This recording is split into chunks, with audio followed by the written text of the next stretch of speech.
करने के बाद भगवान जी प्रहलाद जी के साथ बैठकर बातें कर रहे हैं। दोनों एक दूसरे से वार्तालाप चर्चाएं कर रहे हैं। तो प्रहलाद जी कहते हैं कि प्रभु, ऐसे तो मैं 5 वर्ष का हूं, लेकिन मेरा विवाह 5 स्त्रियों के साथ हो चुका है। कौन है वो स्त्रियां? मोह माया रूपी स्त्रियां। भोग इत्यादि होते हैं ना, तो बोले 5 स्त्रियों के साथ मेरा विवाह हो गया और अब मैं चाह कर भी इनसे छुटकारा नहीं पा सक रहा। भगवान कहते हैं, भोगों से कभी तृप्ति किसी की नहीं हुई, कभी नहीं हुई। कितने जन्मों से हम भोगों का उपभोग करते आ रहे हैं, आज तक तृप्ति हुई है? भोजन करते हैं, एक बार के लगता है पेट भर गया, अब इससे ज्यादा नहीं खा सकते, फिर 2-3 घंटे बाद भूख लगती है। तो जीव को हमेशा स्वादिष्ट भोजन चाहिए, नेत्रों को हमेशा अच्छा दृश्य चाहिए। यहाँ कोई ऐसा है जो कहीं बाहर अच्छी जगह घूम कर आ जाए और फिर कह रहे बहुत अच्छे अच्छे हमने नजारे देख लिए, अब कुछ भयानक दिखाओ? कोई सोचता है ऐसा? सबको हमेशा सामने अच्छा ही दृश्य चाहिए, कानों को हमेशा मधुर संगीत चाहिए, नाक को हमेशा अच्छी सुगंध चाहिए, त्वचा को हमेशा अच्छा स्पर्श चाहिए। इन चीजों से कभी तृप्ति नहीं होती। अगर हम ये सोचेंगे कि बार बार कर लो तृप्ति हो जाएगी, कि कई लोग ये सुझाव देते हैं कि किसी अगर चीज को छोड़ना है तो उसे इतनी बार कर लो कि मन भर जाए उससे। ऐसा कभी नहीं होता।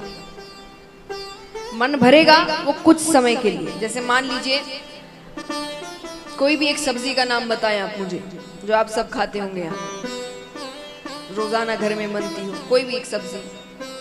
आलू। तो चलिए, अगर मैं आपको 1 महीने तक, दिन में हम 3 बार जो भोजन होता है 3 बार करते हैं, नाश्ता हुआ, दोपहर का भोजन, रात्रि का भोजन, है ना? तो 1 महीने तक दिन में 3 बार, तीनों समय आलू की सब्जी मिल रही है। 1 महीने तक मन भर जाएगा उससे। दिन भर हर नाश्ते में आलू, दोपहर के खाने में आलू, रात के खाने में आलू, 1 महीने तक वही हर जगह मन भर जाएगा। फिर उसको खाने का मन नहीं करेगा, है ना? लेकिन मान लीजिए 1 महीने और मैंने आपको सब्जी परोसी ही नहीं, एक बार भी नहीं परोसी, फिर 1 महीने बाद वापस परोसी जाएगी, तो अच्छी लगेगी, है ना? तो ऐसा ही होता है। जब हम ये सोचकर कुछ बहुत ज्यादा करते हैं ना, कि इसको इतना कर लो कि इससे मन भर जाए, वो मन भरेगा पर कुछ समय के लिए, कुछ समय तक वो करने का मन नहीं करेगा, लेकिन उसके बाद फिर इच्छा होगी। तो भगवान कहते हैं, अगर किसी चीज से तृप्ति चाहिए, उसे छोड़ना है, तो उसका त्याग करना पड़ेगा। क्योंकि त्याग करने में कहते कुछ ही दिन है जो आपकी परीक्षा ली जाती है। अगर आप कोई भी भोजन छोड़ते हैं या कोई आदत छोड़ते हैं, कुछ दिन है जो आपको बड़ी तकलीफ होती है। उस दिन आपको अपने ऊपर थोड़ा कंट्रोल रखना पड़ता है। उसके बाद फिर आपको आदत पड़ जाती है, फिर आपके सामने भी वो चीजें रख दी जाए, आपका मन नहीं करेगा। लेकिन वो कुछ दिन है जो आपके परीक्षा के दिन होते हैं, तब मन नहीं मानता। तो वो कुछ दिन भगवान कहते हैं तुम्हें अपने ऊपर थोड़ा कंट्रोल रखना पड़ेगा। तो भगवान ने कहा, भोगों से तृप्ति त्याग से मिलती है। प्रहलाद जी कहते हैं, त्याग कैसे करें? आपने दुनिया इतनी सुंदर बनाई है, कैसे इन चीजों को हम छोड़ दें? भगवान कहते, सुंदर इसीलिए नहीं बनाई थी कि तुम इसमें पढ़कर मुझे ही भूल जाओ, गलत रास्ते पर चलते जाओ। मैंने दुनिया इसीलिए सुंदर बनाई थी कि तुम्हें कार्य करने में, अच्छे कर्म करने में, सही रास्ते में चलने में, भजन करने में, सत्संग करने में कोई तकलीफ ना आए। मैंने सब कुछ दिया है तुम्हें इस दुनिया में, घर परिवार, रिश्तेदार, हम सफर, सब कुछ दिया तुम्हें, कहीं कोई दिक्कत ना आए। तुम हर तरफ से खुश रहो। हर तरफ से खुश रहेंगे तब जाकर तो कार्य अच्छे से कर पाएंगे।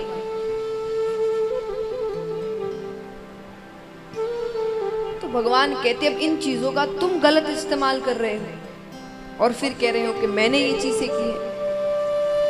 एक सेठ जी थे, धर्म के कार्य करते थे। उन्हें पता चला किसी गांव में पानी की बहुत किल्लत है। महिलाओं को दूर दूर दूसरे गांव पानी भरने जाना पड़ता है। आधी रात में जरूरत पड़ गई तो आधी रात में बच्चों को छोड़कर जाना पड़ता है। तो सेठ जी ने उसी गांव में कुआं बनवा दिया। अब जितने भी गांव वाले थे सबके लिए सुविधा हो गई। अब उन्हें दूसरे गांव जाना नहीं पड़ता पानी लेने के लिए। अब कुछ दिनों बाद उसी कुएं के पास कुछ बच्चे खेल रहे थे। खेलते खेलते उसमें से एक बच्ची कुएं में गिरकर मर जाती है। अब मर जाती है तो उस बच्ची के पिताजी ने कहा कि इस सेठ जी की वजह से मेरी बच्ची मरी। ना तो ये कुआं बनवाते और ना बच्चे इसमें गिरकर मरते।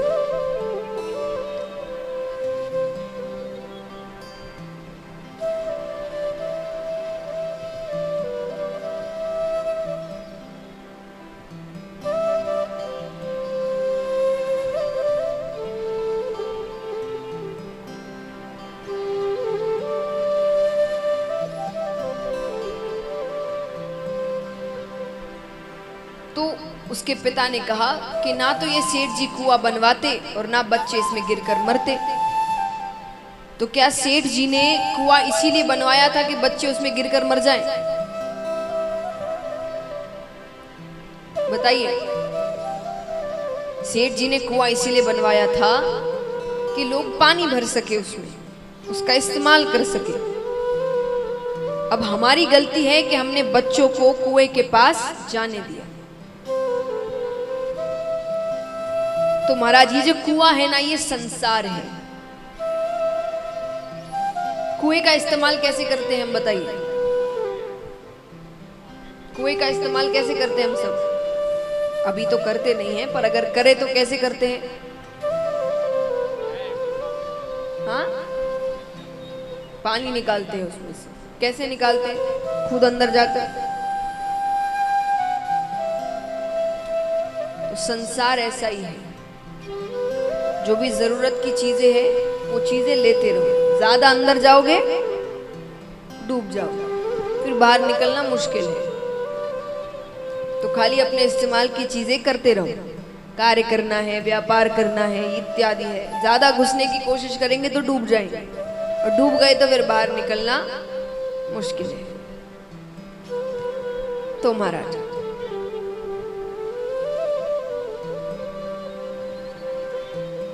भगवान कहते हैं कि मैंने ये सारी चीजें इसीलिए बनाई थी ताकि तुम्हें मेरा भजन करने में कोई तकलीफ ना हो।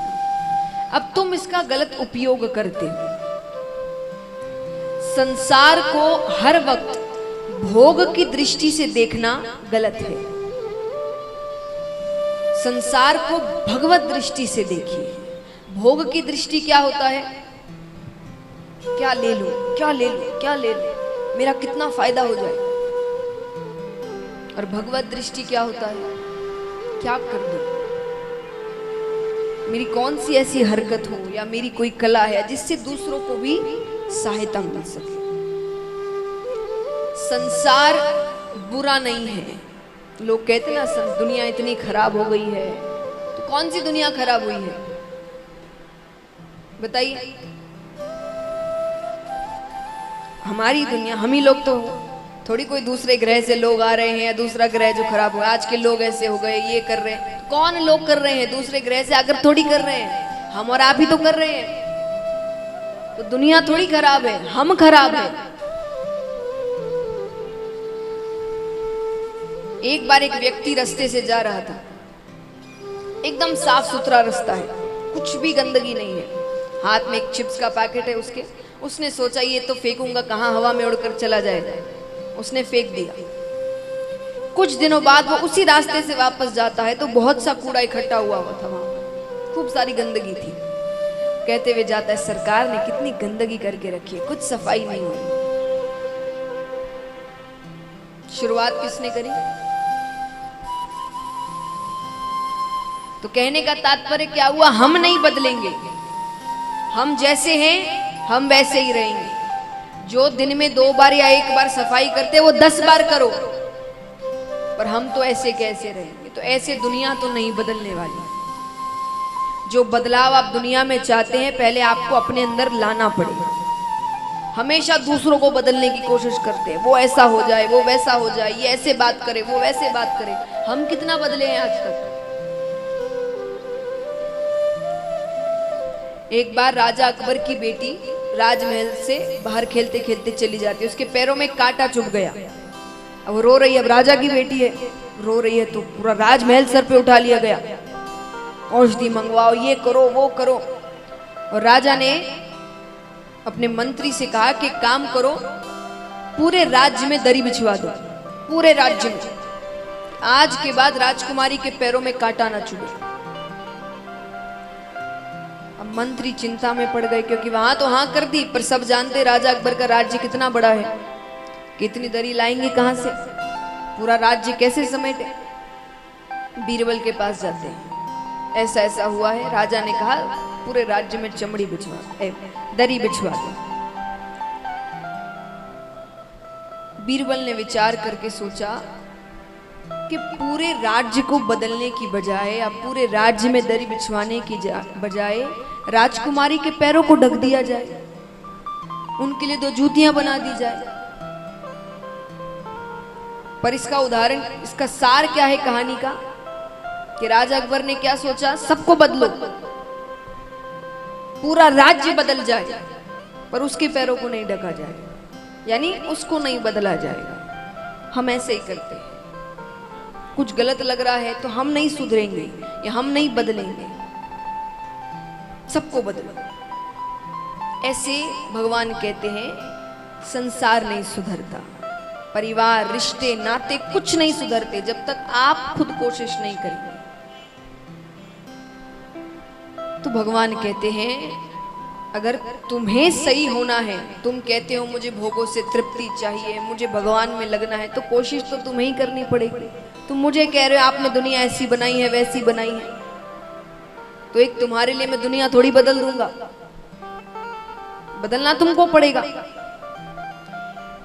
तो भगवान कहते हैं अपना नजरिया बदलो, खुद को बदलो। तो भगवान ने कहा कि संसार को भोग की दृष्टि से नहीं, भगवत दृष्टि से देखो। सत्संग आपको यही चीजें सिखाती है। देखिए जीवन में कई ऐसी चीजें होती हैं जिनमें बदली नहीं चलती।